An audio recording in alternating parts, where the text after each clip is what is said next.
प्रकार के शरीरों का वर्णन शास्त्रों में मिलता है। स्थूल शरीर, सूक्ष्म शरीर और कारण शरीर। स्थूल शरीर यह है जिससे हम यहां बैठे हुए हैं, यह हमारा स्थूल शरीर है। एक हमारा कारण शरीर होता है कि हम यहां बैठे हुए हैं, उसके बाद भी हमारा शरीर कहीं और हमें ही दिखाई देता है। स्वप्न में हम देख रहे हैं हमारा जो स्थूल शरीर है वो तो बिस्तर पर पड़ा है, और हम देख रहे हैं कि हम अमुक बाजार में घूम रहे हैं, वहां रसगुल्ले खा रहे हैं, ऐसा कर रहे हैं, उससे मिल रहे हैं। तो वह जो गया वो कौन सा शरीर दिख रहा है? वह कारण शरीर है।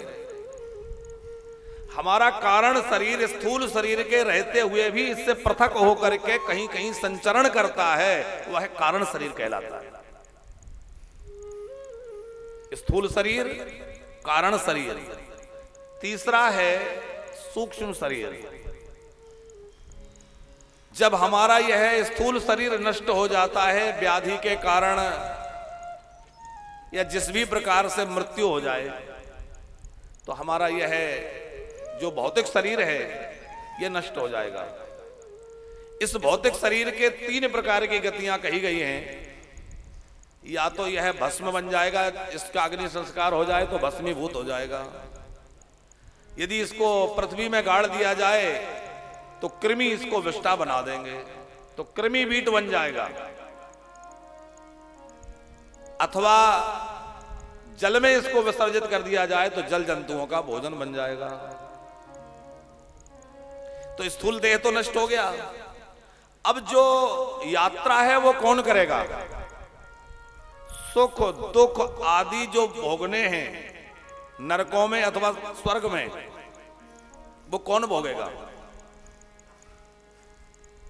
क्योंकि हमने जो पाप कर्म किए हैं अथवा पुण्य कर्म किए हैं उनका भोग तो हमें भोगना है।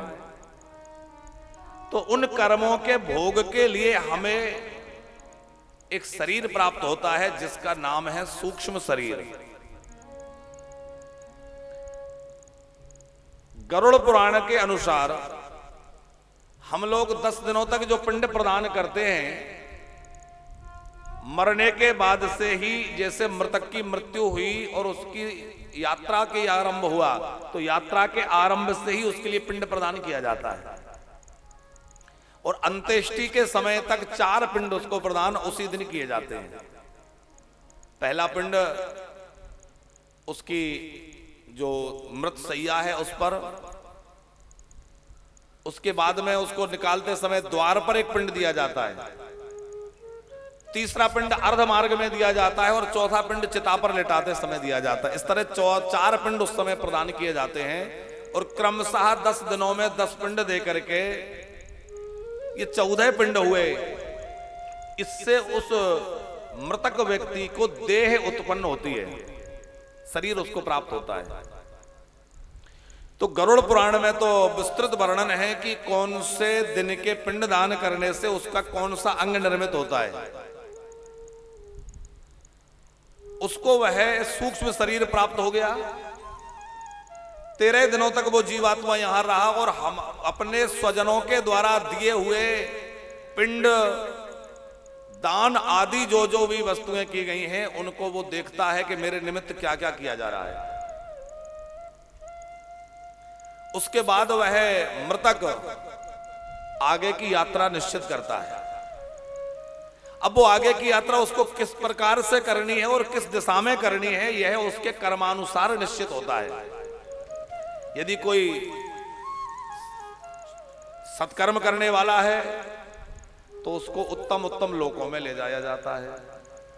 यदि किसी ने पाप कर्म अधिक किए हैं तो उसको संयमनीपुरी की ओर ले जाया जाता है। तो जहां उसको ले जाया जाता है उस समय उसको जो देह प्राप्त होती है उसका नाम है सूक्ष्म शरीर।